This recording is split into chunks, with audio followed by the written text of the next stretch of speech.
Hello and welcome to the Elder Tree podcast. My name is Twiggy Dawn. I'm the founder of the Elder Tree and Alchemilla Herbals, and I reside on Jitterbug land here in far north Queensland.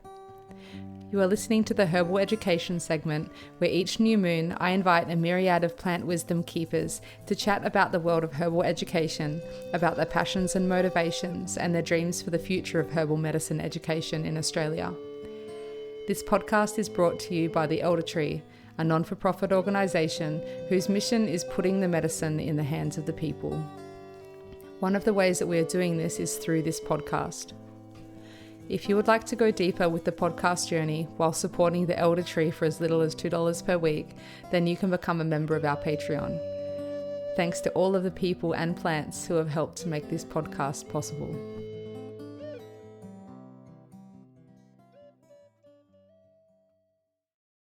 In today's episode, I interviewed Dr. Jason Hawrelak, who is a naturopath, herbalist, and nutritionist on Bundjalung country, and is one of the leading experts in the treatment of gastrointestinal conditions with natural medicines. He has nearly 20 years of clinical experience and a deep passion for gastrointestinal health and the gastrointestinal microbiota. I met Jason at the beginning of this year at Marleen Herbs in Tasmania with some other incredible inspirational herb folk who have been interviewed on the podcast, like Greg Whitten, Sue Evans, and Nena Alaschewski, as well as Jason's partner Dawn Whitten, who I'll be interviewing soon. Marleen Herbs is run by Ronald, Marleen and Emma Winckel, who welcomed us all into their home and showed us their amazing farm, which grows and makes all of the fresh plant tinctures for PPC Herbs, which are the only commercial suppliers of fresh plant tinctures in Australia. It really was a great way to start off 2024, and I feel humbled and honoured to have the opportunity to spend time with these incredible people who have all had such a big influence and impact on the Australian herbal medicine community and the natural health industry.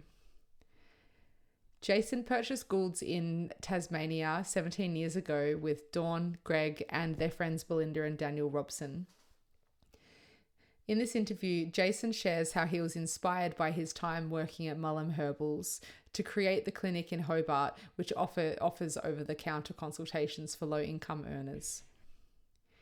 In this interview, Jason also shares his journey of becoming a practitioner and specializing in gastrointestinal health and the human microbiota, and how healing his own chronic health conditions with natural medicine spurred him to want to help others. Jason shares some of his preferred herbs that he uses in his practice, particularly for gut health and microbiome issues, and also gives some great tips on which herbs to avoid having in excess. Also, we have a very interesting conversation about fecal transplants and the role they can have to play in the years to come. I really hope that you enjoy this chat with Jason as much as what I did. Hi, Jason. Welcome onto the Elder Tree podcast. It's great to have you here with us today. How are you going? Hey, Tatiana. I'm going pretty well, actually. I had one of those mornings where I could get down to the beach for a swim, and always makes my day far more delightful if I have that chance to do it, which is not that often during the work week, but it was beautiful today. Hard to resist. Nice. So it's good weather down there currently? Yeah, beautiful and sunny and low 30s, and the water is just crystal clear and that sort of turquoisey aquamarine kind of color. It was just a lush day for a swim. Yeah, beautiful.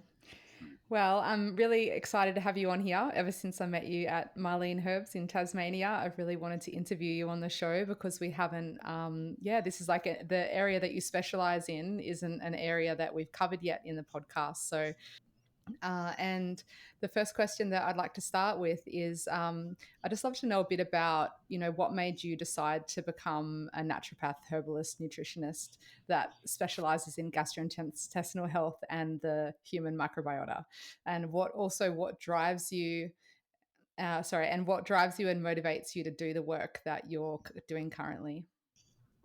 Okay. Yeah, there's a few probably stages to that particular question, but I think the initial bit about studying naturopathy, I mean, I grew up severe asthma, severe hay fever, tons of food allergies, quite unwell as a child in sort of inland Canada. Yeah. constantly on medication. Yeah, not a particularly healthy kid, and I ate the typical Western diet, which in Canada was quite made by the American diet of pretty crappy sort of processed foods. Um, but anyway, I was lucky enough to want to travel the world. Yeah, so I left Canada at 18 to backpack around the world, and I arrived in Australia about 6 weeks after I left home. And day 2 in Australia, we arrived in Byron Bay because we met some people in Fiji who said, you must go visit Byron Bay. And this was back in 1992. And Byron Bay back then was such a magical place where just people were so health conscious that it could not help but rub off on you, and I could still remember going from like a, junk food consuming, cigarette smoking, alcohol drinking 18-year-old when I left New Zealand, and then because we stopped New Zealand on the way, to then arriving, and then after like a month in Byron Bay was like eating probably plant-based, and sort of get alcohol and started meditation, and just all that. Like my life completely changed at that point, and it became, and my diet completely changed. And I think what happened, my health completely changed. Like no more asthma, no more hay fever. It's just like, oh my God, for the first time in my life, I do not have these constant companions that impact my health, and wasn't being impacted by like respiratory tract infections and things like that, like I was before. Yeah. And I felt just so much better. And I think at that point, I didn't know this was naturopathy. And I was like living sort of a more naturopathic lifestyle of like being at the beach and swimming and eating this really good food and exercising more and being out in nature, and meditating and doing breathing exercises, all those things that we'd see as sort of more probably the more lifestyle part of the naturopathic modalities. But then that kind of started things off, and then I had developed a desire to. I think I'd always had a desire to grow my own food too, but in Canada you have such a small window. So I started, growing my own food, and it's like, the climate here, you've got 12-month growing season instead of like a 3-month growing season where I grew up. It was like, that was amazing. And then I started growing some medicinal herbs, and, moved out to some land out behind the Shannon, which is some lovely inland rainforesty bits behind Byron Bay in the hinterland, and started growing medicinal herbs and reading every single book on herbal medicine in the Lismore library that I could, and started experimenting with herbs and taking more herbal medicines too, and getting immensely excited. Then eventually, one of my neighbors said, hey, there's actually a course happening at Southern Cross University, which was our local university, where you can study this formally in university, and you could actually help people. And at that point, I still did not know that there was a profession called naturopath or a profession called herbalist. That was like outside my like realm, because I grew up where all you saw was conventional medicine. You had no contact with anything outside that realm. So I did not know that there were herbalists and naturopaths and people who helped people in that way. And for me, that was just like, oh my God, I can get paid to actually help people in the way that my life was changed, and profoundly, and I can help other people change their lives in that same way. So I leaped at the opportunity. So I enrolled at Southern Cross, did, and certain subjects I didn't love, but I loved herbal medicine dramatically, and nutrition was always been my other sort of passion as well. But then towards the last semester of my 4th year, so not far from graduating, one of my professors, Professor Stephen Myers, who sadly has recently passed away, but he was like a giant in the field of natural medicine in Australia. But he gave a lecture on dysbiosis and leaky gut, and I was just blown away by this concept of the gut microbiome. And this was back in 1999, so this was not on the broader medicine or the broader population's radar at all. It always been on naturopathic radar. We can say that. Like, there's naturopaths in the early 1900s talking about the gut microbiome. It was like an importance of gut health. It's always been a part of us, but it wasn't a part of broader medicine at that point, or that much in the scientific stuff. But what he did is he brought together, look at this paper, all this stuff here that shows how important this is. And as soon as that lecture was done, I went up to him and said, hey, I'm excited about this. I want to do some research in this. And he said, okay. And we essentially, I did my honors degree, which goes for 1 year, and we did clinical trial looking at how we could change the microbiota of patients with irritable bowel syndrome using herbal medicines and probiotics and prebiotics. And then I followed that with a PhD, and that went for longer than expected due to some delays, but it was kind of like a 5-year kind of journey for my PhD in that same area. So I had a chance to really deep dive into the realm of how herbs and the microbiome, how they interact, and how we could use prebiotics, probiotics, dietary factors to change the microbiome. And those early days, I mean, I think when I started my sort of research for my honors degree, there was maybe 300 papers published a year on the microbiome in that year. And I read every single one of those 300 papers for my, for writing up my thesis. Now there's like 30,000 papers published a year on the microbiome, to give you an idea of how that field has grown in the 25 years that I've been in this area. Dramatic growth. But even at that point, it was still amazing, exciting. There's still people going, hey, this is so important. This should be on our radar. The importance of the microbiome. It's not just some like microbes that are living in our gut that don't really matter. There was people who were already immensely passionate about it then, because there was clues of how important it was to human health even back then. It's just that they were not really embraced or looked upon widely by the broader field of medicine at that point. And the last stage was like, I'm still immensely passionate about this area too. Like if I find a paper that is still something where I learned something new about the microbiome and how I could implement that on a personal level or on a professional level to my patients, I get so super excited about that. Like, oh my God, look at this study. They're using this thing in a novel way to treat a condition that we need more tools with. I still get excited about that. And I still, as a clinician too, I still practice a couple of days a week. And I have that sort of whole process. Sometimes I was full-time clinician. These days it's just part-time. And when I was doing my PhD, it was even part-time. But that ability to work with patients and change their lives is always the thing that got me excited. And it still does.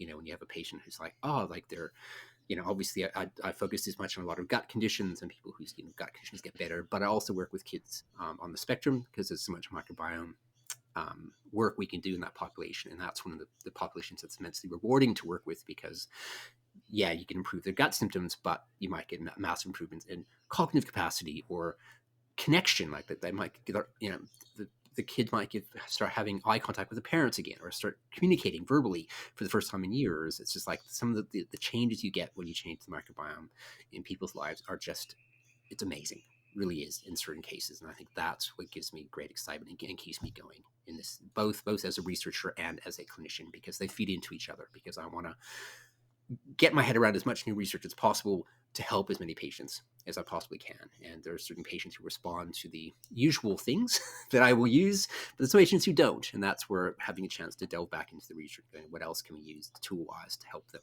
and better improve things? Yeah, thank you for sharing that. It's great to hear a bit of your background, and that's a massive jump from when you first entered the field and how much information was available compared to now.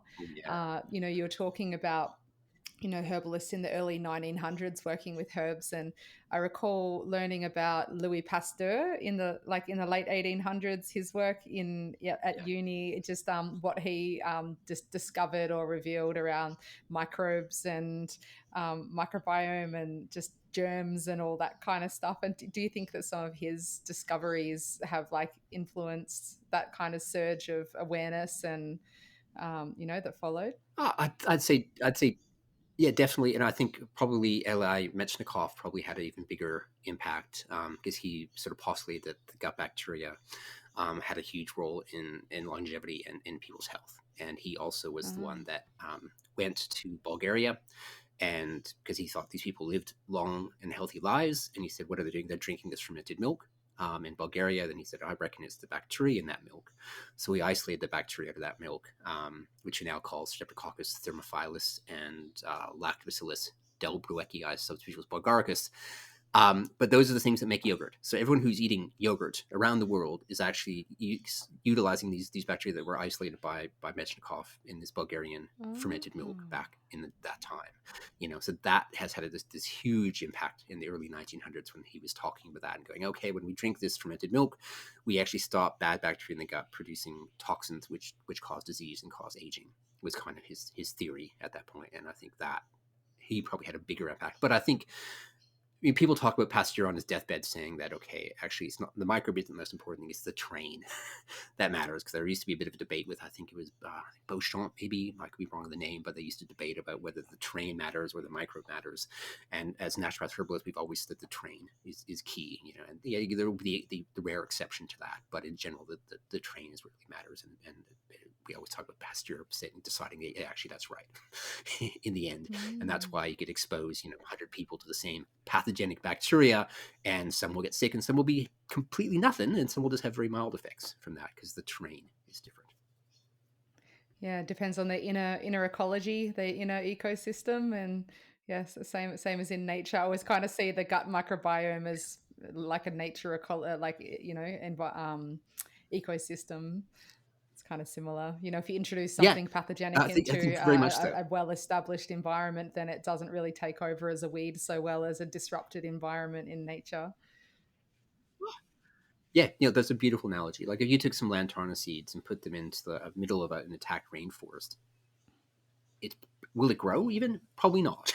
But and if it Yeah. does, it'll stay small and won't even do anything. But if you put that in a cleared bit of rainforest where it's just like no more competition, it will thrive and will take over that territory. And it's hard for the rainforest trees to compete against that. Yeah, so I think the analogy is quite similar to what happens in the gut.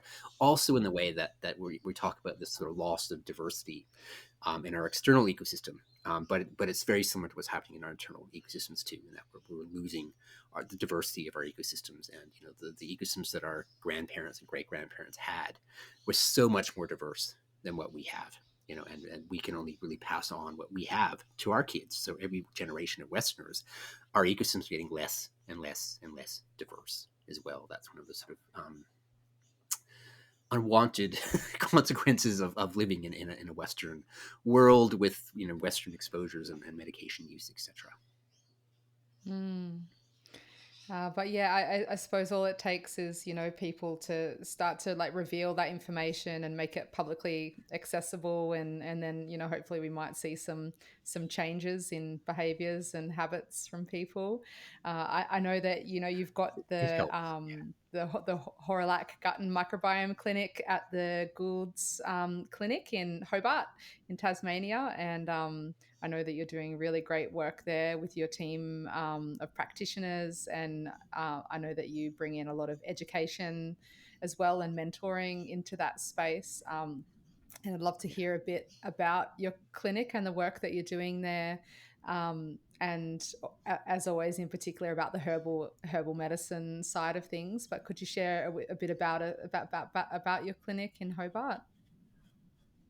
Yeah, I mean, I suppose there's two bits of that, because I suppose there's the broader Gould's Clinic in Hobart, and I think that Mm. is I would say relatively unique venture in Australia, in that we kind of bought and established an old pharmacy back in 2005, and took over in early 2006.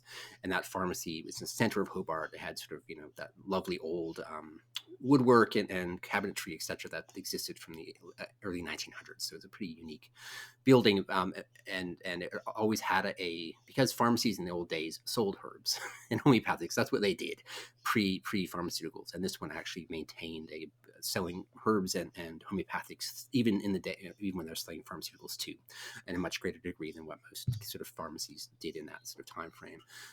But when we took over, we sort of brought together, because my partner, Dawn Whitten, her father was growing medicinal herbs in Tasmania and had been for many years. And he's been growing medicinal herbs since the 1970s. So he's like, seen as one of Australia's sort of pioneer herbal medicine growers.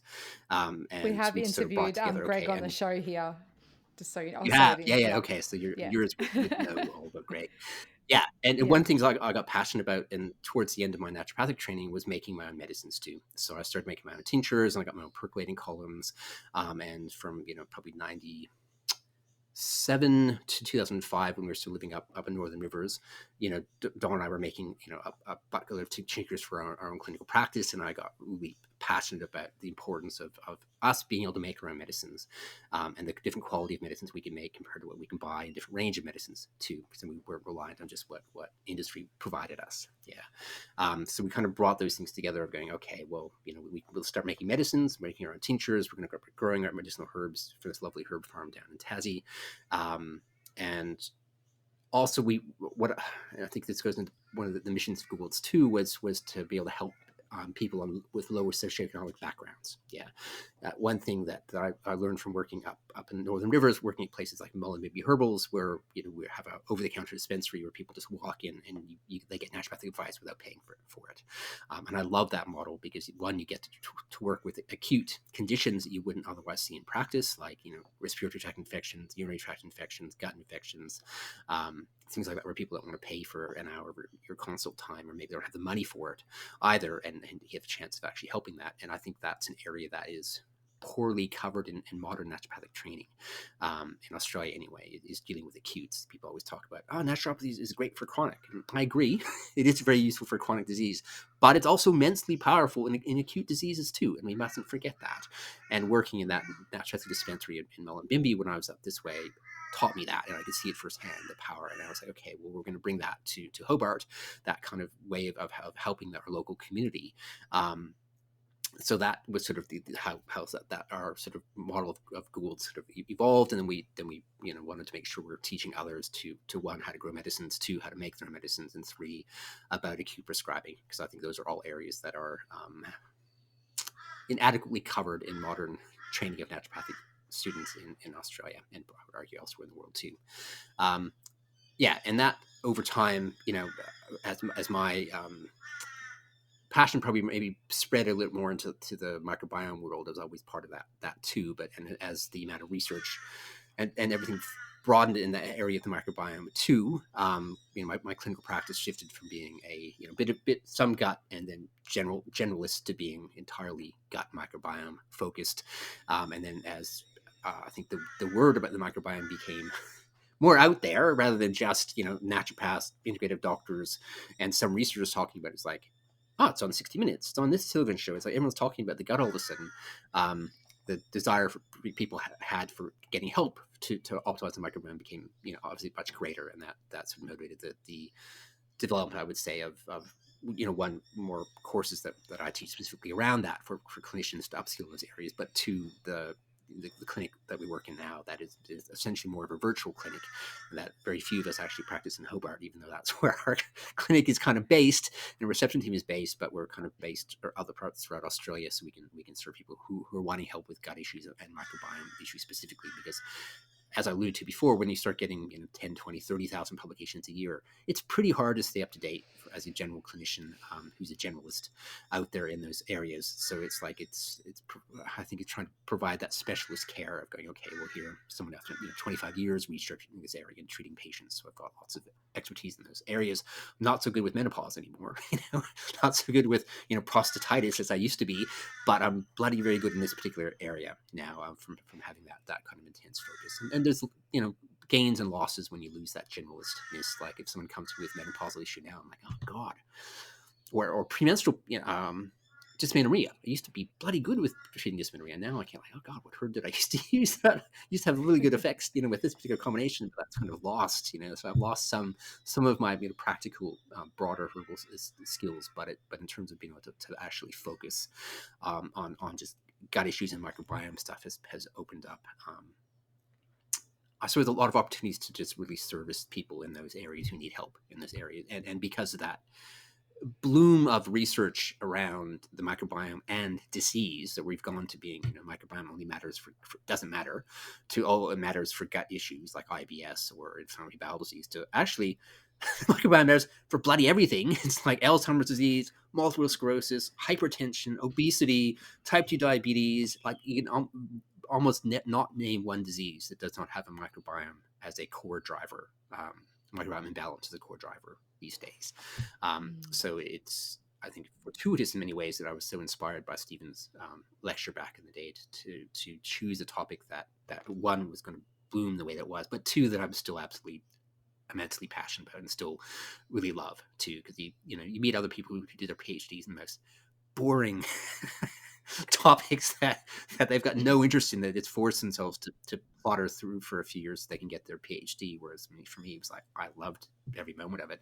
And to have years where all I did was read research papers and design research studies in that area was a treat in that way. It just gave me such a good platform to which to build everything and framework everything else onto. Wonderful.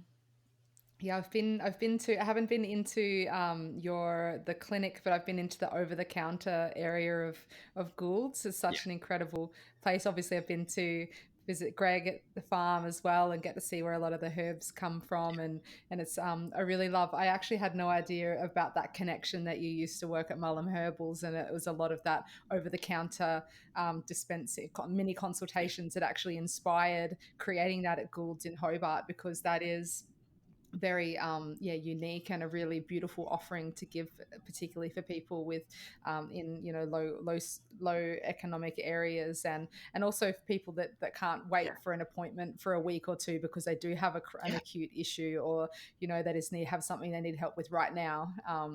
So it's a really yeah. beautiful. It's nice to kind of see where those dots are joined, and also get to be in that presence of what you've created is really inspiring there. So thank you. It's been 16 Oh, years, I thank you. think, Yeah. since you and Dawn and Greg bought Gould's. Is that right? Yeah, yeah, About that? and our partners Belinda and Daniel, who are now the other naturopaths who Oh, that's trained right. at Southern Cross with us as well. Yeah, yeah, but it was That's right. My 2006, so apologies. yeah, that is.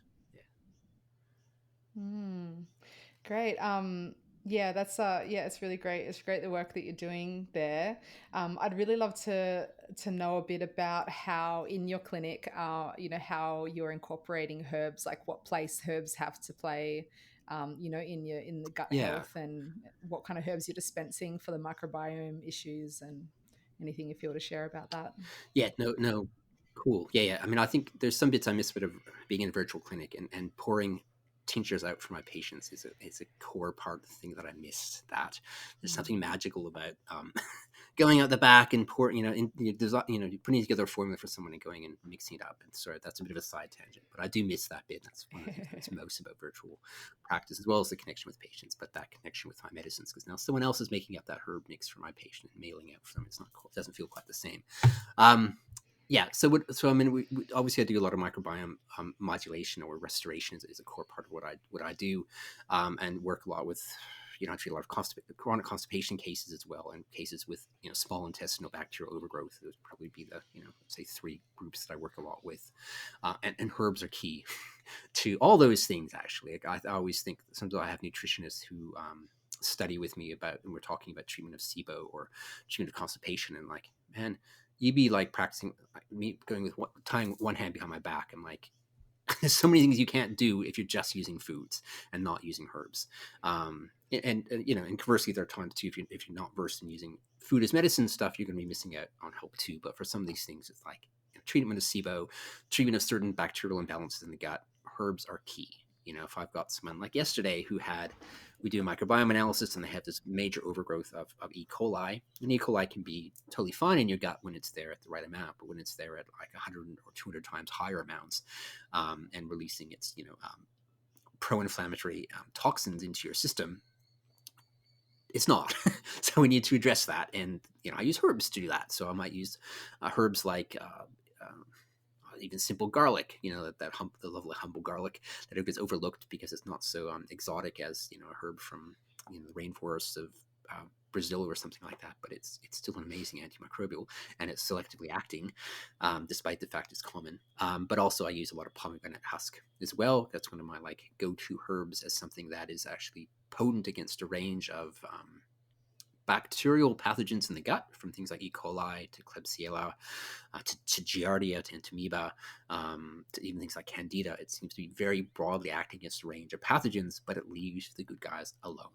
And I think that's the lovely thing about some of the herbs that we can work with is their selectivity, that they will target pathogens, they can break down the sort of protective biofilm of pathogens, but they leave the beneficial bacteria alone or even encourage them. We take pomegranate husk, we actually have an increase of beneficial species in the gut and a decrease of pathogens. It's like, how cool is that? Can any pharmaceutical do that? No, not that I'm aware of. But herbs can. They've got the capacity to modulate in that way. And I do use a lot of prebiotics in my practice too. And prebiotics, I think, are often underutilized by clinicians, and I think they're partly because they're poorly understood. But they are like the selective fertilizers of your gut ecosystem. Yeah, so they're that's the way I would explain it to my patients is you could imagine you had a fertilizer you could throw into your vegetable garden, and the beneficial plants thrive and grow, but the weeds can't eat it. That's what a prebiotic is. Yeah, so that also have the capacity of encouraging good guys up and bad bugs to go down as well. So I use a lot of prebiotics alongside herbs to beneficially modify the ecosystem as well. And I also use a lot of things like clove, oregano, and thyme too, because they also seem to have that capacity of beneficially altering the ecosystem in a selective way, but whilst targeting pathogens. And I think with those latter herbs particularly, it does matter the form that you take them in, because I do think that if you take clove essential oil, oregano essential oil, thyme essential oil, you do get microbiota harm. But you use clove tincture or clove tea, or oregano tea, thyme tea, those as tinctures, we don't get the harm. We just get the selected beneficial effects as well. And I think that sort of feeds into the, it's something that sometimes herbalists don't think about as much as they should. At least some of us, in terms of what form we take these herbs, and doesn't matter if you take it as a ground up herb versus a tea versus a decoction versus a ethanol extract tincture versus a tableted extract that use some mixture of 5 different solvents to take a huge bundle of herbal contents and just compress it into a tiny little amount. Yeah, because we now know that all those things will actually should be seen as different and actually react differently from a microbiome perspective, even too. Yeah, let alone in terms of efficacy or potential harm. Hence where, like oregano oil can cause harmful negative impact to the microbiome, but oregano tincture, oregano tea do not have that same capacity.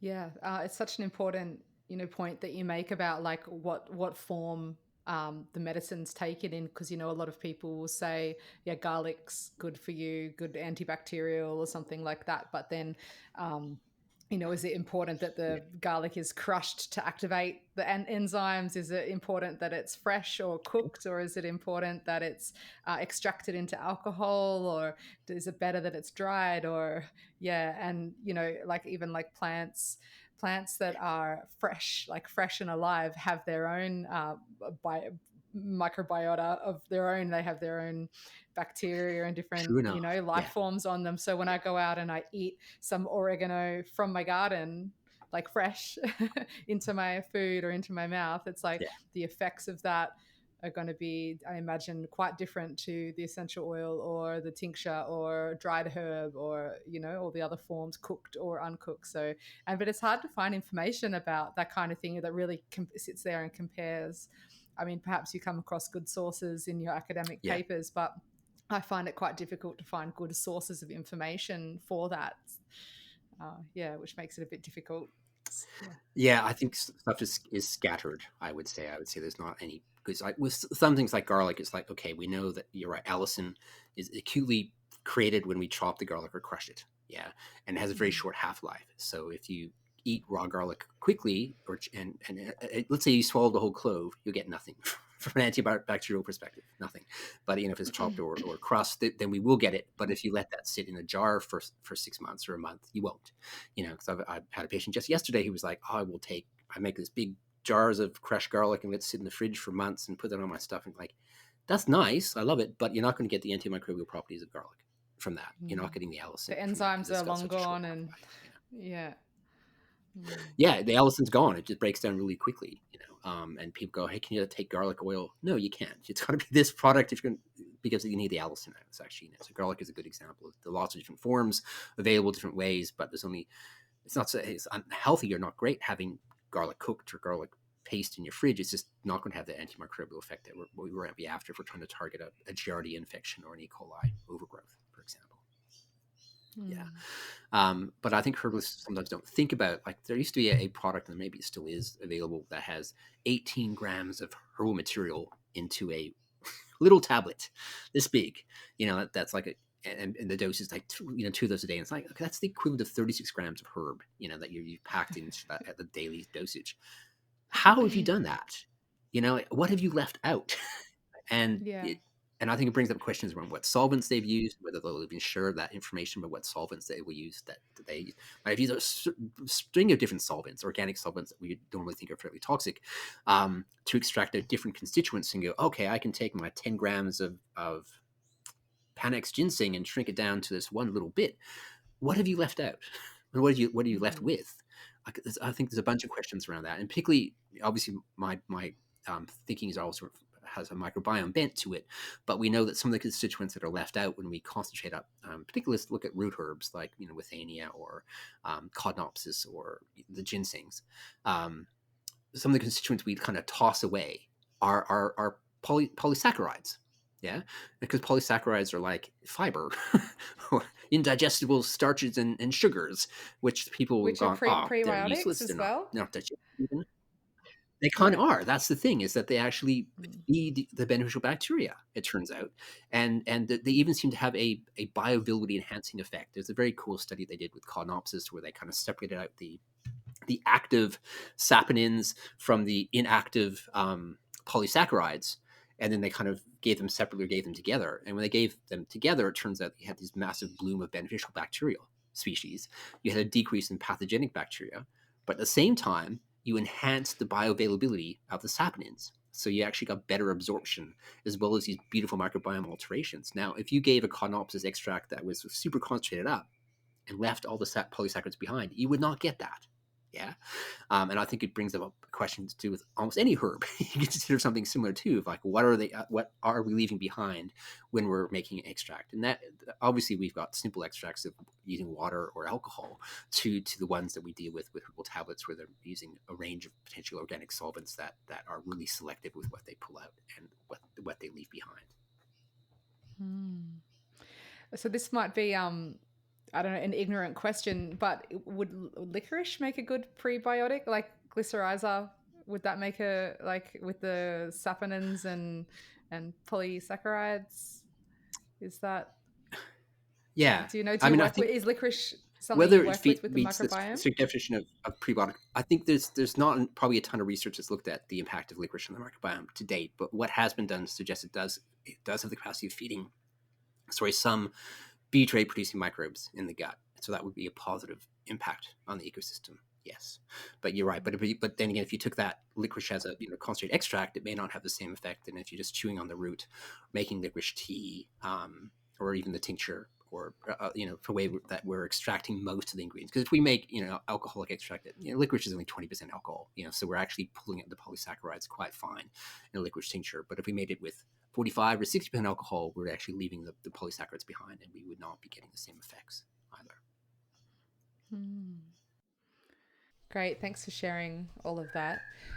So I'm just wondering if you could just share with our listeners some herbs that they could incorporate into their daily lives, into their diet, that are going to be beneficial for their microbiota, and also to share some herbs that we should definitely steer away from, or to be mindful of not having in excess.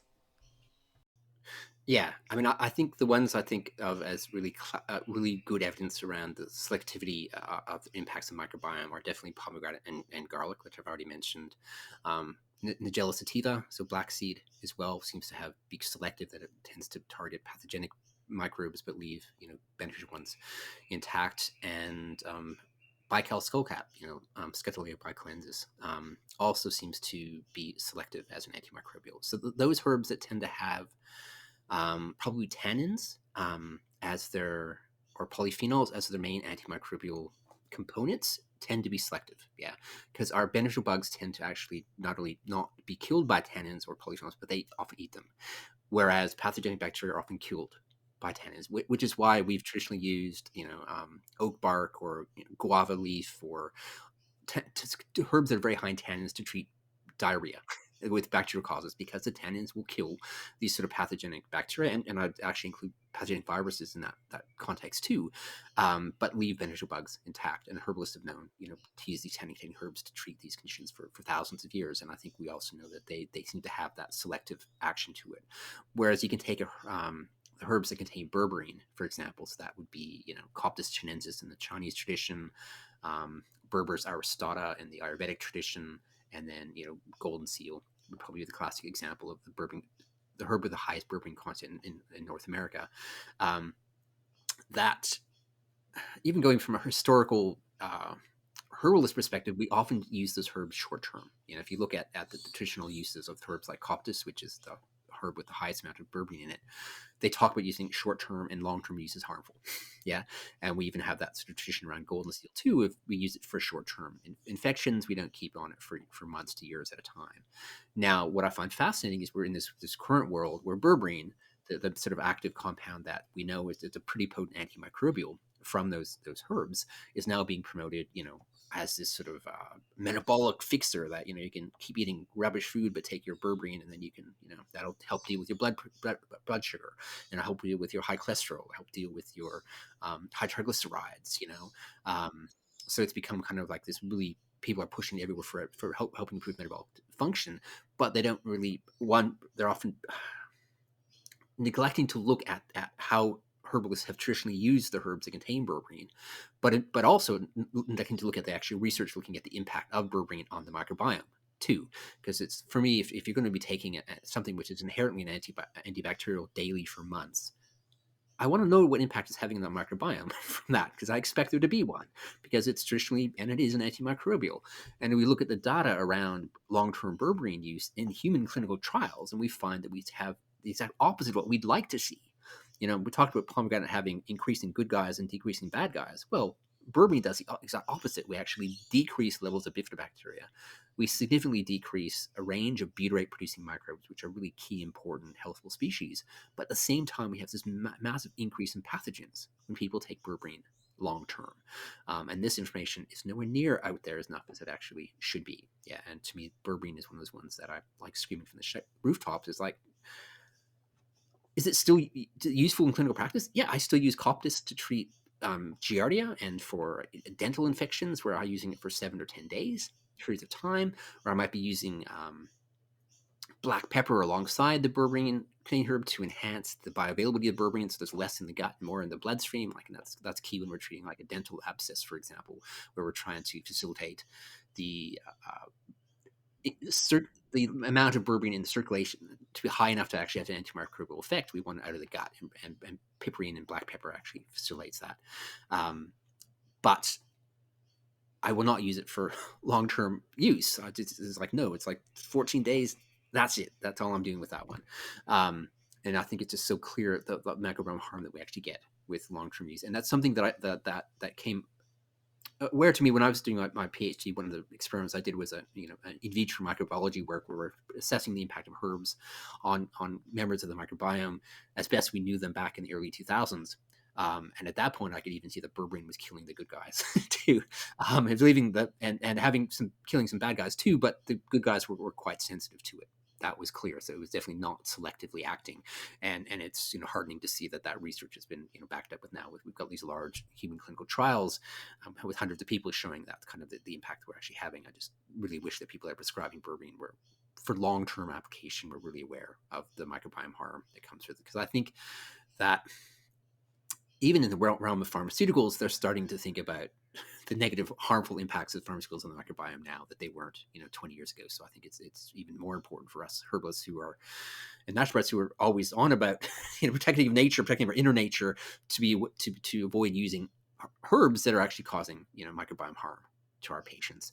And probably other, herbal compound, I'll put that in quotation marks, is citrus seed extract. Yeah, because that's one of those agents that one isn't natural or herbal, which we should know about too, and two is immensely good at killing off beneficial bacteria. It kills off bloody everything, including your beneficial bacteria at very low concentrations. But people often think it's natural because it comes from citrus seed. They don't know that when research scientists have looked at what's in the citrus seed extract that people buy, it's actually spiked with benthodium chloride, triclosan, and some other sort of methylparabens, like these synthetic disinfectants. And the reason it works as antimicrobial is because it's spiked with synthetic disinfectants. And there's still naturopaths and herbalists who are prescribing it who don't know that. And that's the other thing I just shout out is like, please don't do that. And the company goes, oh no, that research scientist is wrong. They got confused. Their equipment didn't analyze it properly. And it's like, no. And you could take citrus seeds and they have no antimicrobial activity at all. No matter what you do with them, you make tinctures with them, you make glycerin tracts with them, you make tea with them, you can chew them, ground up with the herbs. It doesn't kill anything. It's just if you spike it with synthetic disinfectants that it kills things. But it's obviously not that. It's the synthetic disinfectant that kills things. Wow, I just learned a few things there. That's really interesting what you said about the citrus seed extract. I had no idea. And also just around the the berberine, I always had a caution around golden seal, mostly because of, it is endangered now, and I don't like working with herbs that are, that the wild supply is, that the wild stands are getting low, especially if they're becoming a bit of a fad herb. And always knowing that with golden seal to be wary short term, not to have too much. It's a very specific dose, and never quite knew why. So it's really great to hear that, at least one of the reasons why it's a herb that should be taken short term and not in high dosages as well. So Yeah, yeah. yeah, and I think our like colleagues in the past wouldn't have necessarily known that it was causing microbiome alterations that were harmful, but they would just observe that it was causing harm to their patients with long-term Hmm. use.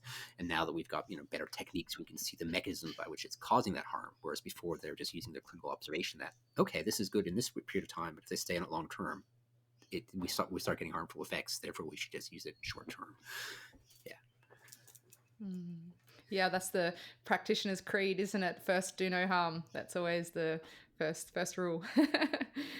yeah, it is. It is. So I'm just curious, just for our listeners, like if you could kind of give any just layman's advice on just generally taking care of their microbiome, like so what things to avoid and some good things to kind of that they can easily Yeah. incorporate into their diet or into their medicine cabinet to encourage having a good microbiome, with the Yeah. understanding, I suppose, as well, that there's the mouth microbiome. You're talking about dental infections, like we have different biomes all over our body. There's the vaginal flora is like completely different to oral flora compared to different areas of within the body. And so that's a whole kind of rabbit hole in itself, but I suppose just like a general how Yeah. people can better take care of their microbiomes. Yeah, well, you're right about that because even I remember I was writing a textbook chapter on that had a chapter on skin microbiome. It's like the bacterial ecosystem on your cheek is completely different than they are in the nose crease next to your cheek, which is different than the Yeah. inside your ear, different than your scalp, different than your armpit area. Like every batch of skin, depending on how much exposure they get to air and light, is different. You'd argue it's probably similar in the gut, that it's in the throat is different than the stomach, than the small intestine, than it is in the large intestine as well. But the skin just seems so diverse because of the surface area of it. And generally, most of the research today has been focusing on the importance of the gut microbiome, and that's obviously where my area of primary expertise is. Although I do have a passion about protecting the vaginal ecosystem as well, and optimizing that. Um, but that has been up to relatively recently relatively ignored, and thankfully that has changed, and I think it's more on practitioners' radars now. Like we've got Moira, who's done her PhD in the area now, which is fantastic, and who's brought that levels of information up on that area and been training clinicians up on that area, because I think that's been an area that many clinicians have been not up on so far. But from a gut perspective, we do know there's a number of things that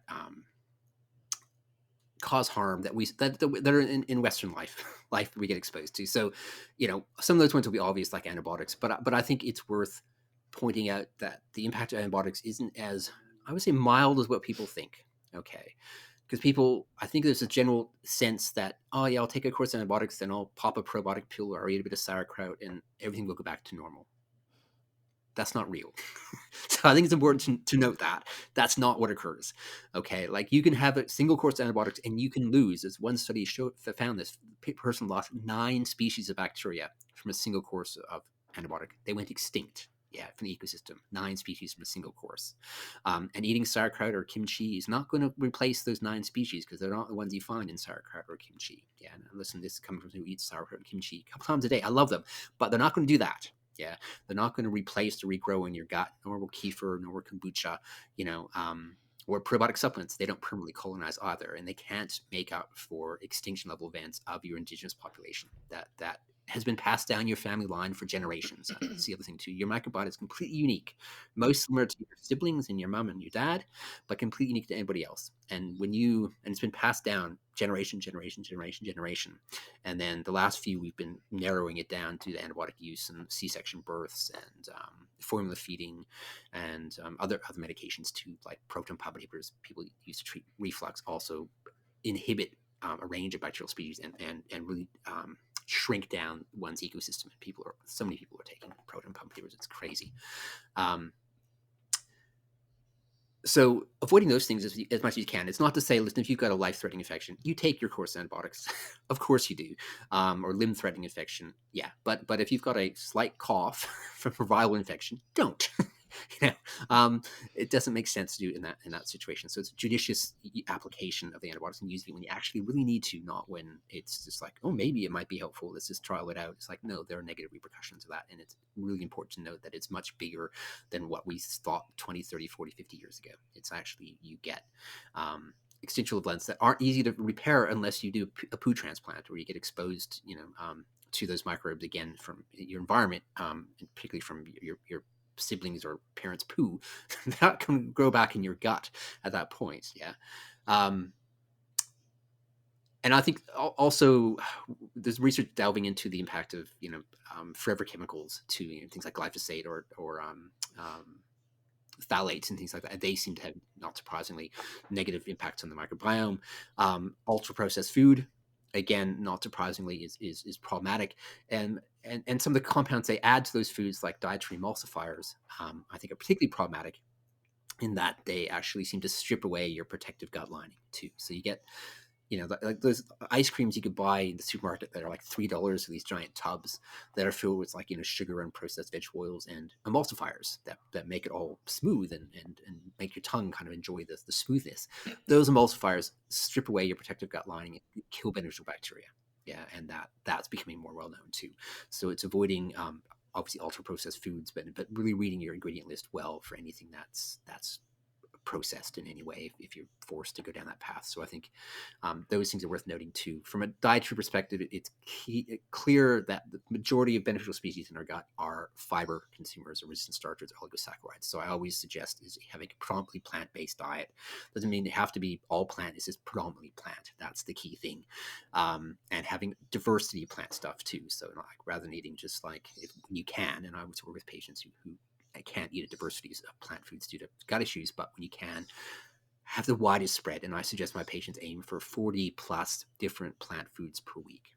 Yeah. And within that categorization, you'd have, Granny Smith apple, red delicious apple, Fuji, it's 3 different plant foods. You'd have red quinoa, black quinoa, white quinoa is 3, black rice, red rice, brown rice is 3, because they have different constituents, different fiber compounds, different polyphenols, which means they feed different bacteria.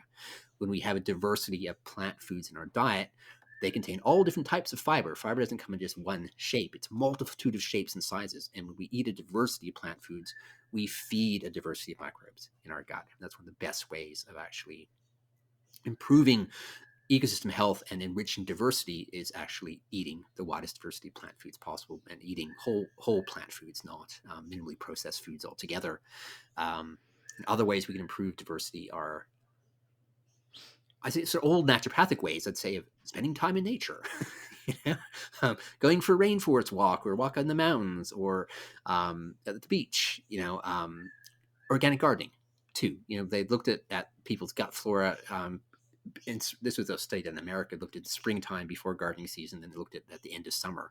And those who had active gardeners actually had a lot more gut bacteria. It diversified over the summer period versus those who didn't garden. Yeah. And even so, it's like I always encourage patients, definitely grow at least some of your own food, but even just diversify your garden as much as you can, because other studies looking at how diverse your garden is, even with non-edible foods. But the wider, rich your ecosystem is in your yard, the more diverse your gut ecosystem is too. So, my garden, it's like I'm many different types of everything I can grow packed and shoved. I'm lucky to have a half-acre growing space, which is relatively large for a kind of a suburban area. But it's really packed in with this wide diversity, because it's for that reason. It's like, I know when I'm touching this plant, I'm getting different microbes, and when I'm touching this plant and I'm nibbling this one, it's got different microbes than this one. Yeah. So we should try to get rid of the grass, grow. That's a little bit of grass is okay, but try to make sure you're growing like plants. I mean, I would argue that I'm a permaculturist too, that plants that provide food or shelter or some sort of application use or medicine as much as we can, rather than just grass. But growing a widest diversity as we can as well. Yeah, and even the ornamentals should be as diversity of them too, because that, even if they're just sharing their microbes with us, that's still, and making us happy because the way they look or the way they smell. I've got a port wine magnolia flower right now. It smells delightful, so it's a medicine to my nose and my senses whenever I walk past it, even if I'm not, otherwise ingesting it as a food item, but it's still a medicine. But I like having a few. I've got a bunch of gardenias of different varieties, different magnolias, just for their smell and and for their microbes they will donate to me when I just brush past them or touch them. Beautiful. That's a lot of really great advice in all of that. Thank you for sharing.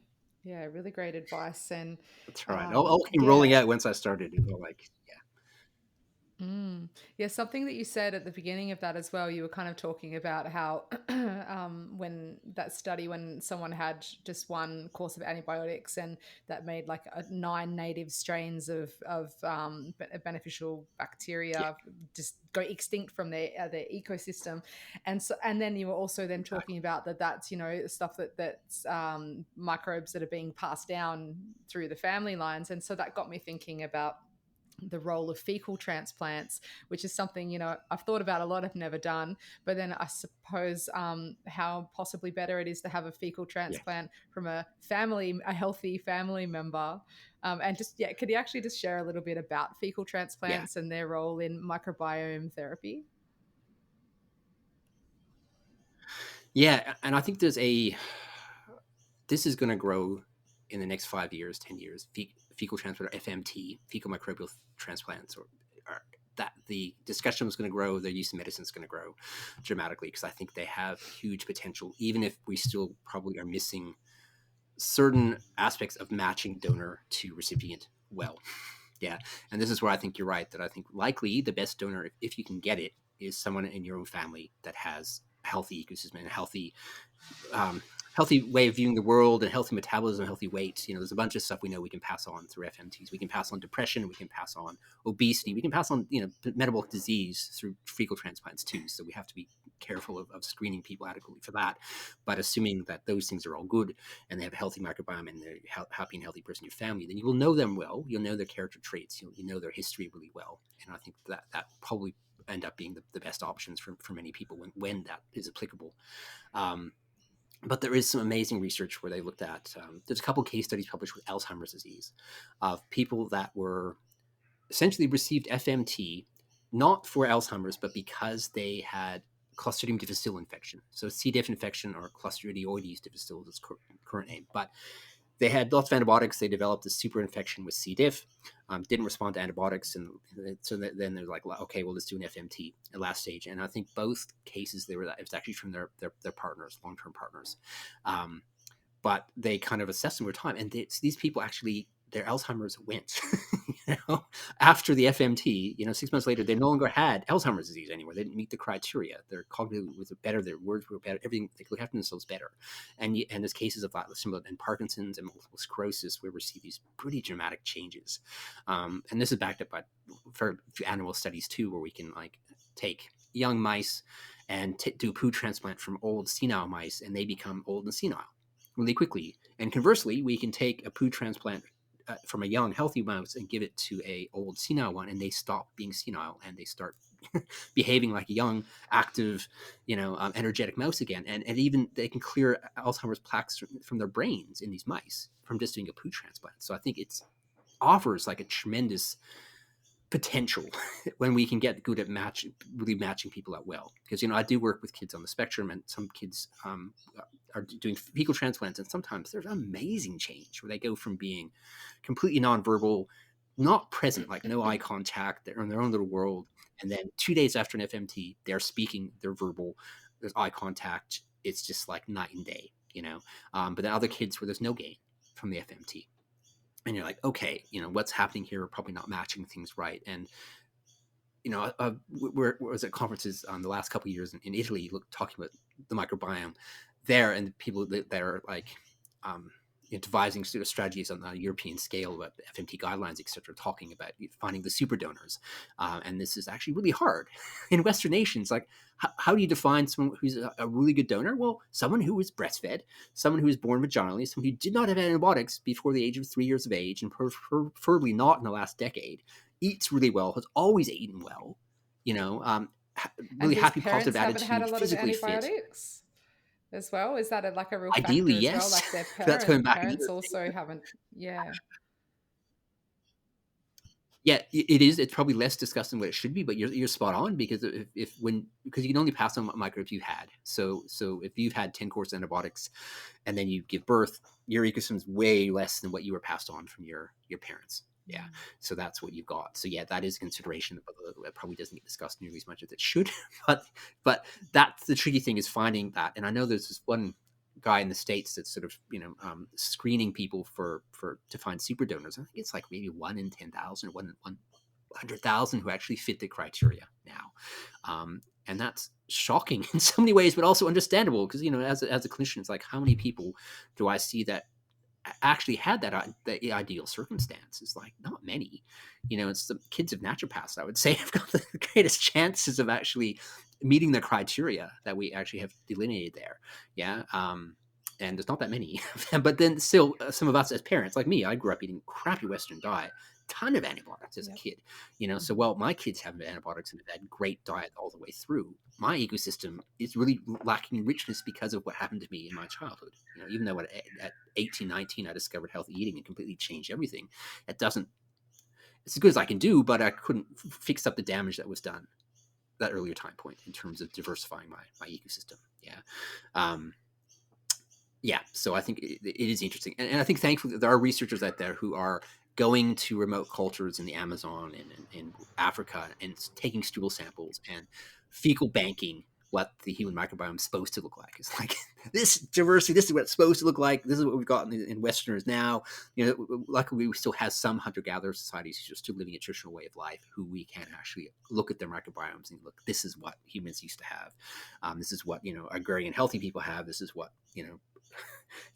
city folk living in Western nations without antibiotics, Western food look like. Because I think that pattern of that we tend to see is just horrendous for the microbiome. That pattern of, obviously C-section lives save lives, and sometimes formula feeding has to be used. I know those things too, but we also know that both of those are used more often than what they should be, based on what the science tells us.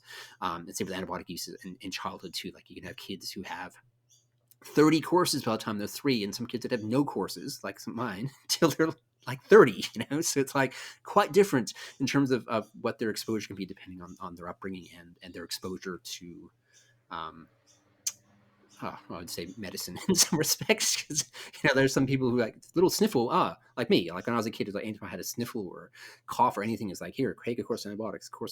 We grew up having probably 2 or 3 courses a year most years as a child, because that's just what they did back then. And sadly, it's still what some clinicians do now. I wish it wasn't the case, and thankfully there's far fewer than that now than there was in the 70s and 80s when I grew up. Yeah, I think there was a delay. Now, yeah, so going back to the question on FMT, I think there's huge potential, and I think we're also going to start doing like self FMTs. We're going to do fecal banking, where so antibiotics will always have a role to play in treating acute infections, I would say, in moving forward. But we'll have this thing of, okay, when we get our child, we're going to freeze their stool bank, or freeze their stool in a special bank. We can take the microbes out, and then right after the course of antibiotics, we can re-inoculate them with their own ecosystem back. I think that's going to be where we're at, and that's the safest approach we can actually do too, because then we get your own microbes back. You don't have to worry about screening a donor, etc. Yeah, that will happen at some point, but we're still a few years away from that. Wow, yeah, that's a great idea. I love that. I hadn't even thought of that before. Yeah, and it'd be interesting to like preserve in time, preserve some of our like for our future generations as well. If it is important to have that flora that is passed down in your bloodlines, um, then it's the whole idea of fecal banking is a really interesting concept. Actually, I love it. Yeah. I think so. Self-fecal banking, and I think a slightly other tangent on that one is, rich people who want to live forever are going to start Yeah. actually paying, for young people's poos to do transplants to help keep them young. And I think that's something that probably may even be going on now that I'm unaware of. But I could imagine the signs at that point that there'll be people there who've got tons of money to burn and want to live forever, who will be playing around with that concept. Yeah, and I think not too distant future, that will be a part of anti-aging, or just aging well medicine is actually doing fecal transplants. And we can do so much about changing the microbiome without FMTs. I want to be clear about that too. It's like we can modify it beautifully with diet and modifications and herb medicines. Yeah. So that's what I'm doing. That's what I work with my patients with. I think there's occasional time where FMT is needed in a patient population. Most of the time, we can do tremendous work with those other tools. Yeah, that we don't need to go down that more extreme kind of route to get really good results. Sometimes the FMT promises that quick and easy, maybe not easy, but quick, change, rather than going, okay, well, I'll follow this diet and I'll take these supplements and I'll take these herbs for 6 weeks or 8 weeks or 12 weeks to get that microbiota shift to I'll get a new microbiome tomorrow, but I think you can just get such profound effects using the techniques I just mentioned, that you don't need to do FMTs to slow down the aging process or to age well. Yeah. Or to treat Alzheimer's or Parkinson's. You can do so much with the other tools I've already mentioned. Wonderful. Yeah, great. Thank you so much for sharing all of that. I'd love to know a bit about, for our listeners, I'd just love to know a bit about what some of your current and upcoming offerings are. We know about your clinic in Hobart, but I'd love to know just a bit, as I've discussed with you earlier, our listeners are quite a broad array, from curious home herbalists to, experienced practitioners and teachers. So I know that you do target a lot of your offerings to practitioners, and other academics. Yeah. But yeah, just if you could share a bit about currently what's on offer and also what's in the pipeline as well. Yeah, no, thank you. I mean, I think partly I target clinicians because I am one, and because I have been teaching. I started teaching at Southern Cross Uni back in 2000 actually. So like 24 years of teaching wannabe or almost clinicians to clinicians. So that's kind of always been my main focus of teaching. And yeah, so my main courses now, my main sort of passion has been going into developing two sort of longer courses for healthcare practitioners. One is sort of treatment of naturopathic, using naturopathic and functional medicine approaches to gut disorders, and looking through like a microbiome friendly lens. Yeah, like how can we treat these conditions in a way that puts the microbiome at first and foremost there. First, do no harm. I think that's the key thing. Is like there's always different ways of treating things. You can use these really harmful things. You can use these either moderately harmful things that are really health inducing to get that same end outcome we're after in the short term. So I think we're going, okay, let's look at things that are the most friendly microbiome wise to achieve our health goals. And then I have a second course which is all about advanced microbiome manipulation and how we can address things like Alzheimer's or slow the aging process, get better cancer outcomes. I think that's an area where the research is really starting to boom, that we can actually now that we can people's microbiota picture can determine whether they respond to cancer treatments or not. Whether we get like a 60% success rate or zero can depend on what the microbiome picture looks like. There's one study looking at melanoma cancer, and it was that stark. If you have this type of ecosystem, your chance of success were virtually zero. This type of ecosystem is like 60% long-term survival. It's like, my God, that is night and day difference. So that we have discussions around, some lectures around that too, of going, okay, how do we, we call advanced microbiota manipulation, because it's really about, okay, how can we get the best outcomes for our patients in all these different disease states, from depression, anxiety, to metabolic disease, to cognitive issues, through altering the microbiome. And those courses each course runs once per year currently, and we have a limited number of people, so we can keep it dynamic. And I have live classes every week, so we can have chats like this on a weekly basis and answer people's questions too, which I love, because that's the thing I love about teaching, is actually interaction with students. And that's one thing I've taught at University of Tasmania for a long time, and it was I still love doing it, but it was non-interactive. I record a lecture, it's up there, and then I mark assignments, but there's no actually interacting. Whereas I love, now I've got that capacity of at least for a couple hours a week of interacting with students, which is a joy. Yeah. Wonderful. Great. So stay tuned so people can follow your social media and tune in with your blog and kind of stay up to date with what you're doing. That's probably the best way. You have a mailing Yeah. list? I think, my Instagram is like, I'm like really I do have a mailing list. Yeah, my website, Probiotic Advisor, which is a database around evidence-based use of probiotics. We've got a mailing list there, and I don't send out that many emails, so I definitely won't spam you. But that will keep you updated because I do interviews. I do lots of podcasts such as this one with you, where it's talk about different topics. If you find this one interesting, you'll probably find those ones interesting too. But if you sign up to the newsletter, I will generally let you know when there's a podcast or interview or a speaking event coming up, so you can either keep in touch and or when I write something that I think is worth sharing as well. But yeah, my Instagram is really poor. I just don't have the time traditionally to have done that, so I've ignored Instagram. So don't look for me there, but probably more on Facebook. I think I'm more active on Facebook as well. Yeah, maybe that's just my age too, but I think I just haven't got around to having it in my schedule to fit more time into doing posts on another social media network. Yeah.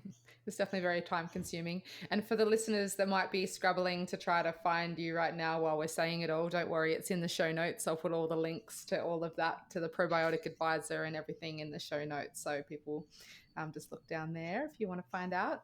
So I think that we're going to probably leave it pretty much there today, Jason, but I just want to, I suppose, open up the floor if there's anything we haven't talked about or just any parting words that you'd like to have for the listeners or anything you feel to share before we part ways today. Thank you. No, I think for the most part we covered lots of really interesting topics. I think maybe just leaving listeners with the idea of custodianship. Yeah, because we have this custodianship that some of us have it, but looking after the external environment, like our land that we're lucky enough to live on or live near. But I want to have that same concept about your inner ecosystem too, because we need to be looking after that for future generations too, not just for us and our health, but it's like your kids, your grandkids their health will depend on how well you look after your inner ecosystem. So we should develop that same sense of custodianship and care and nurture for our internal environment as we do for our external environment as well. Yeah, beautiful. Thank you. That's very wise parting words. It's a really great point. Thank you. I just want to thank you so much for coming on here today and for everything that you've shared. I've definitely learned a lot, and I'm sure that our listeners have. And I really applaud you for all the great work that you're doing. And thanks for taking the time out to share some of this with us today. Thanks, Tatiana. It was lovely having this chat. I thoroughly enjoyed it. Thank you so much for listening to the Herbal Education segment of the Elder Tree podcast. Stay tuned every new moon as I interview more wise and inspiring herbal educators and herbal lore keepers from around Australia. If you would like to go deeper with the podcast journey, you can become a member of the Elder Tree Trove on Patreon. Contribute as little as $2 per week to access free content from our interviewees and also access discount codes and opportunities which are exclusive to our members. You can find us on Patreon by going to www.patreon.com/theeldertree. Other ways that you can assist us in getting our offerings out there to more people in Australia is by subscribing and leaving a review on Apple Podcasts and on the Spotify app. Also, liking, commenting on and sharing our social media posts actually has a really positive impact and helps us to reach further with the message from all of the amazing herbal lore keepers that we interview on this podcast. Thank you so much for your support and have a most wonderful day.